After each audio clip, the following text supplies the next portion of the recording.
વાત હવે દક્ષિણ ગુજરાતમાં ભારે વરસાદની।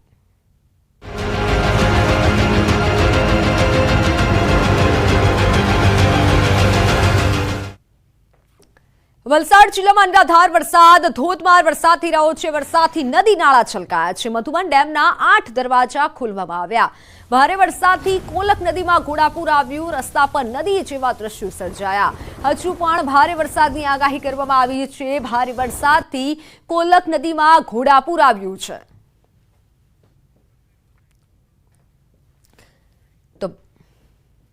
વલસાડ જિલ્લામાં અનરાધાર વરસાદ છે। 3 અમે આપને તસવીરો બતાવી રહ્યા છીએ। અલગ અલગ જગ્યાએથી જે દ્રશ્યો સામે આવ્યા છે। વલસાડમાં કોલક નદીમાં ઘોડાપૂર આવ્યું છે। આ દ્રશ્યો આપ જોઈ રહ્યા છો કે જ્યાં રસ્તા પર નદી વહી રહી હોય તેવા દ્રશ્યો સર્જાયા છે અને જેથી વાહન ચાલકો પણ અટવાયા હતા। તો બીજી તરફના દ્રશ્યો છે કે જ્યાં હાલ ભારે વરસાદના કારણે ખનકી ઓવરફ્લો થઈ છે। નદી બંને કાંઠે વહેતી થઈ અને જેથી સ્થાનિકોએ પારાવાર મુશ્કેલી વેઠવી પડી હતી। હાલ દક્ષિણ ગુજરાતમાં અનરાધાર વરસાદ પડી રહ્યો છે। હજુ પણ ભારે વરસાદની આગાહી છે।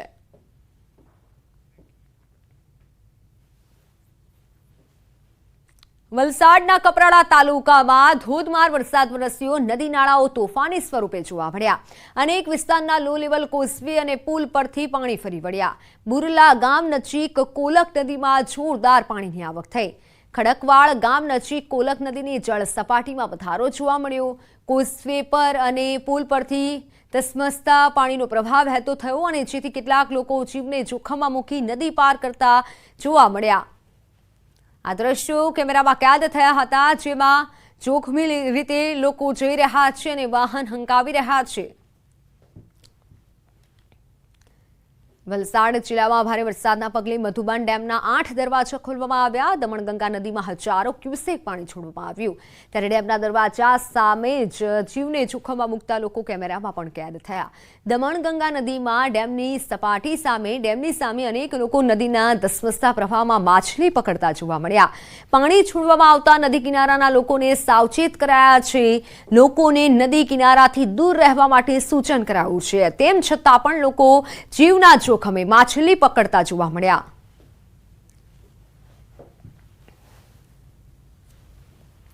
વલસાડ પારડીના અરનાલા પાટી નજીક કોલક નદી તોફાની સ્વરૂપે વહી રહી છે।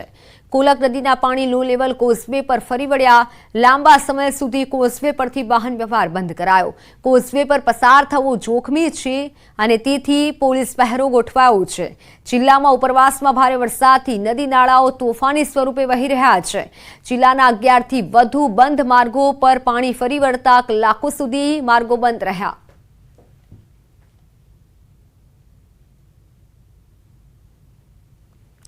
વલસાડના ફુલદરા નજીક ખનકી ઓવરફ્લો થઈ ફલદરા સિંચાઈ માર્ગ પર ખનકીનું પાણી ફરી વળ્યું। લાંબા સમય સુધી રસ્તા પર અવરજવર જોખમી છે। ખનકીના ધસમસતા પ્રવાહમાં રાહદારીઓ અને વાહન ચાલકો જીવના જોખમે રસ્તો પાર કરતા જોવા મળ્યા। વલસાડના ઉમરગામમાં ભારે વરસાદ, અનેક વિસ્તારના રસ્તાઓ પાણીમાં ગરકાવ થયા। સ્ટેશન રોડ, અકરા બારોતી રોડ સહિતના વિસ્તારો પર પાણી ભરાયા। ગાંધીવાડી વિસ્તારમાં પણ વરસાદી પાણી ભરાયા। વાહન ચાલકો અને રાહદારીઓ પરેશાન થયા। સતત વરસાદથી જનજીવન પ્રભાવિત થયું।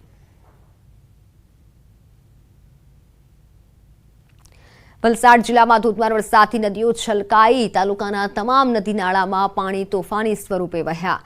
વાગલધરા નજીકની ખરેરા નદીના પાણી પુલ પર ફરી વળ્યા। પુલ પર વાહન વ્યવહાર બંધ થયો।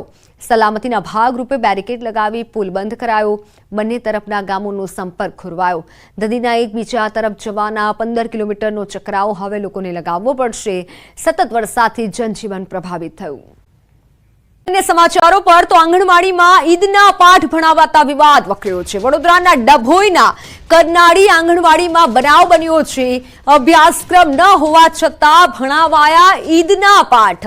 બાળકોને માથે રૂમાલ બાંધી નમાઝ પઢાવવામાં આવી। ઈદ ઉજવણીના ફોટો સોશિયલ મીડિયામાં વાયરલ થયા છે। એમએલએ શૈલેષ મહેતાએ ડીડીઓને આ અંગે જાણ કરી છે।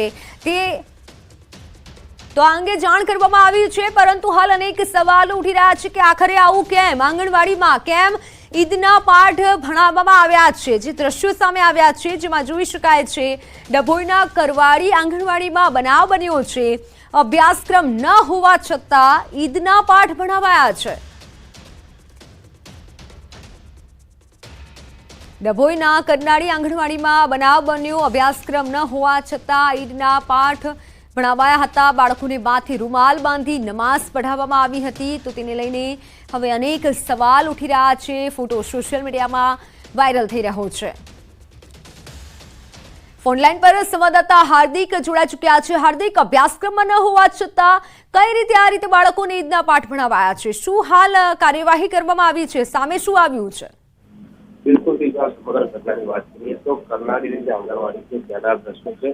કરનાળી જે છે તે હિન્દુ માટે ધાર્મિક સ્થળ કહેવામાં આવે છે, પરંતુ ત્યાંની આંગણવાડીમાં ઈદનો પર્વ છે તે ઉજવણીના પાઠ કરવામાં આવતા જે આશ્ચર્ય છે તે ફેલાયું છે। અભ્યાસક્રમમાં તમે પણ જાણો છો કે આ રીતના જે છે તે બનાવવાનું હોતું નથી, પરંતુ અભ્યાસક્રમમાં ન હોવા છતાં આંગણવાડીના જે નાના બાળકો છે તેમને ઈદના પાઠ જે છે તે બનાવવામાં આવ્યા હતા। અને ત્યારબાદ ગામના એક આગેવાન છે તેમના દ્વારા આ જે સમગ્ર ઘટના છે તેના ફોટા જે છે તે સોશિયલ મીડિયામાં મૂકવા આવ્યા હતા અને સવાલો ઉઠાવવામાં આવ્યા હતા। ત્યારે સમગ્ર મામલે જે છે તે ધારાસભ્ય શૈલેષ મહેતા છે તેને એમને જંપ લાવ્યું છે અને શૈલેષ મહેતાએ સમગ્ર મામલાની દીદીઓને જાણ કરવામાં આવી છે।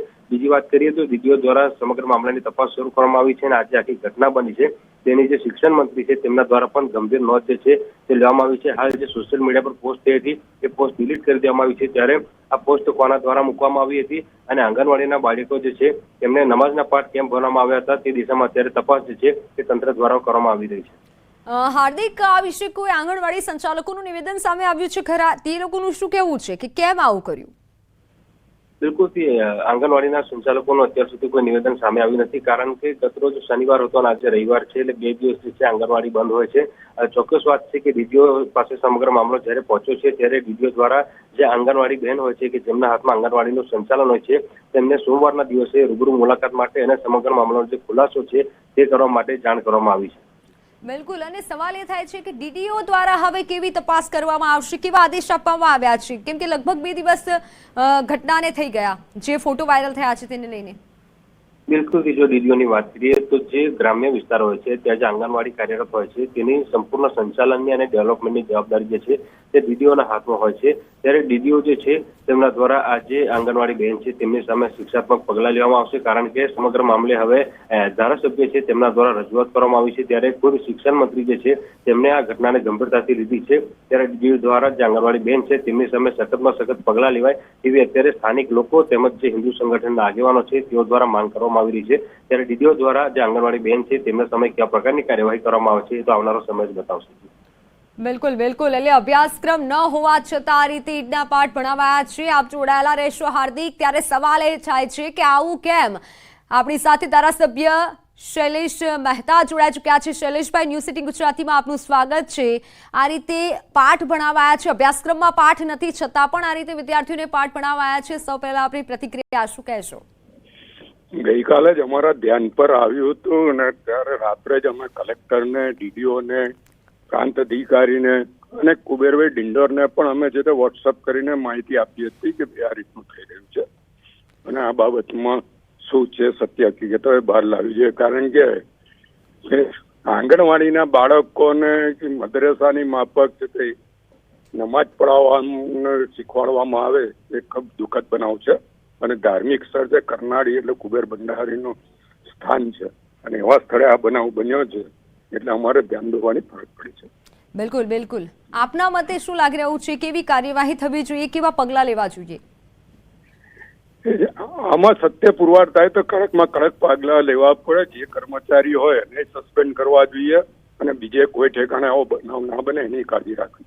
આપના દ્વારા કોઈ આદેશ આપવામાં આવ્યો છે? અમે કલેક્ટરનું ધ્યાન દોર્યું છે, ડીડીઓનું ધ્યાન દોર્યું છે, એસડીએમનું એટલે કે પ્રાંત અધિકારીનું ધ્યાન દોર્યું છે અને લાગતા વળગતા મંત્રીનું પણ ધ્યાન દોર્યું છે। જી જી જી શૈલેષભાઈ, આભાર આપનું ન્યૂઝ 18 ગુજરાતી સાથે જોડાવા બદલ। તો આપણી સાથે સંવાદદાતા હાર્દિક દીક્ષિત જોડાયેલા છે। હાર્દિક, ધારાસભ્ય દ્વારા પણ કહેવામાં આવ્યું છે કે કાર્યવાહી થવી જોઈએ, કલેક્ટરને પણ આદેશ આપવામાં આવ્યા છે કે આ વિશે ગંભીરતા લેવામાં આવે અને નોંધ લેવામાં આવે આ ઘટનાની, કેમ કે વિદ્યાર્થીઓ અને ખાસ કરી વાલીઓમાં પણ એક પ્રકારનો પડઘો પડી શકે છે। અભ્યાસક્રમમાં જે બાબત નથી તે કરાવવામાં આવી છે। બિલકુલથી જો આ મુદ્દો એટલા માટે ખૂબ ગંભીર કહી શકાય કારણ કે જે આ કરનાળી જે છે શૈલેષભાઈ કીધું એ પ્રમાણે કે કરનાળી ગામ જે છે તે હિન્દુઓની આસ્થાનું કેન્દ્ર છે. કુબેર ભંડારીનું મંદિર આવેલું છે અને તે મંદિર વિશ્વવિખ્યાત છે. અને આ ગામમાં જો આંગણવાડીમાં આ રીતે નમાઝ અદા કરવામાં આવતી હોય, ઈદના પાઠ જે છે તે માસૂમ ભૂલકાઓને ભણવામાં આવતા હોય તે ખૂબ જ ગંભીર બાબત કહી શકાય અને સખત શબ્દોમાં વખોડવી જોઈએ. કારણ કે નાના નાના જે બાળકો હોય છે તેઓ ત્યાં ધર્મનું જ્ઞાન લેવા માટે નથી આવતા, પરંતુ તેમનું ઉજ્જવળ ભવિષ્ય થાય, ભવિષ્યમાં તે ભણીને આગળ વધે તેના માટે આવતા હોય છે. ત્યારે જે આંગણવાડી બહેન છે તેમને ચોક્કસથી આ ગંભીર પ્રકારની ભૂલ કરી છે અને આ આંગણવાડી બહેન છે તેમના વિરુદ્ધ સખતમાં સખત કાર્યવાહી ચોક્કસથી ડીઓ જે છે તેમના દ્વારા કરવામાં આવશે તેવું આશ્વાસન આપવામાં આવ્યું છે. ત્યારે હવે ડીઓ કેવા પ્રકારનું આંદોલન આગળ બિલકુલ હાર્દિક આપ જોડાયેલા રહેશો. હિન્દુ સંગઠન અગ્રણી મિતેશભાઈ પંચાલ આપણી સાથે જોડાઈ ચૂક્યા છે. મિતેશભાઈ, ન્યૂઝ સિટીંગ ગુજરાતીમાં આપનું સ્વાગત છે. એક એવી ઘટના બની છે કે જ્યાં અભ્યાસક્રમમાં નથી છતાં પણ આ રીતે નાના ભૂલકાઓને નમાઝ પઢાવવામાં આવી છે, જેવા દ્રશ્યો સામે આવ્યા છે તે વિશે આપ શું કહેશો, આપની પ્રતિક્રિયા? ધન્યવાદ મેડમ. કરનાળી ખાતે આંગણવાડીમાં નાના બાળકોને આવું ઈદ વિશેની સમજ આપવી, તહેવારની સમજ આપવી, ત્યારબાદ પ્રેક્ટિકલ રૂપે નમાજ પઢાવવું, માથા પર ટોપી જેવું કંઈક પહેરાવવું, જેનો જે ઘટના અમારા ધ્યાનમાં આવી છે. આપણે માનીએ છીએ કે ભારત બિન સાંપ્રદાયિક દેશ છે, બધા ઉત્સાહો બધા હળીમળીને કરતા હોઈએ છીએ, પરંતુ કરનાળીમાં આંગણવાડીમાં જે ઘટના ઘટવામાં આવી છે ત્યાં અન્ય કોઈ ધર્મના એક જ ધર્મના વિદ્યાર્થીઓ ત્યાં ભણતા હોય છે. આપણે માનીએ છીએ તહેવારની સમજ આપવી જોઈએ, પણ આવું પ્રેક્ટિકલ કરાવવું એ થોડું આપત્તિજનક છે, જેનો અમે સખત વિરોધ કરીએ છીએ. બિલકુલ, એટલે એક હિન્દુ અગ્રણી તરીકે આપની શું કહેવું છે કે કેવી કાર્યવાહી થવી જોઈએ? કારણ કે એક તરફ વાલીઓમાં પણ રોષ છે, આપે કીધું એ પ્રમાણે એક જ સંગઠનના નાના નાના ભૂલકાઓ ત્યાં આવતા હોય છે. હા મેડમ, ચોક્કસથી અમે એવું માનીએ છીએ કે જે કર્મચારી ત્યાં હોય એમનું માફી પત્ર લખવામાં આવે અને ફરી આવી ઘટના એ આંગણવાડીમાં તો ના જ થવી જોઈએ. અન્ય પણ કોઈ પણ આવી સ્કૂલમાં જ્યાં એક જ ધર્મના વિદ્યાર્થીઓ ભણતા હોય ત્યાં આવી અન્ય ધર્મના તહેવારોની આપણે આદર કરીએ છીએ, પણ આવું પ્રેક્ટિકલ નમાજ રૂપે કરાવવું જેનો અમે સખત વિરોધ કરીએ છીએ. આના સંદર્ભે કાર્યવાહી સત્વરે થવી જોઈએ એવી અમારી માંગ છે. બિલકુલ, કારણ કે વાલીઓમાં પણ એક પ્રકારનો રોષ જોવા મળી રહ્યો છે કે આખરે આવું કેમ? હજુ તો ફોટા વાયરલ થયા છે અને ફોટા સામે આવ્યા છે. ધારાસભ્યનું પણ કહેવું છે કે અમે કલેક્ટરને આદેશ આપ્યા છે. હાજી બિલકુલ મિતેશભાઈ, આભાર. જી મિતેશભાઈ, એટલે ચોક્કસથી આના પર સત્વરે કાર્યવાહી થાય એવી અમારી માંગણી છે, નહીં તો આગળ અમે આ સંદર્ભમાં કાર્યવાહી કરીશું. જી મિતેશભાઈ, આભાર ન્યૂઝ સિટીંગ ગુજરાતી સાથે જોડાવા બદલ.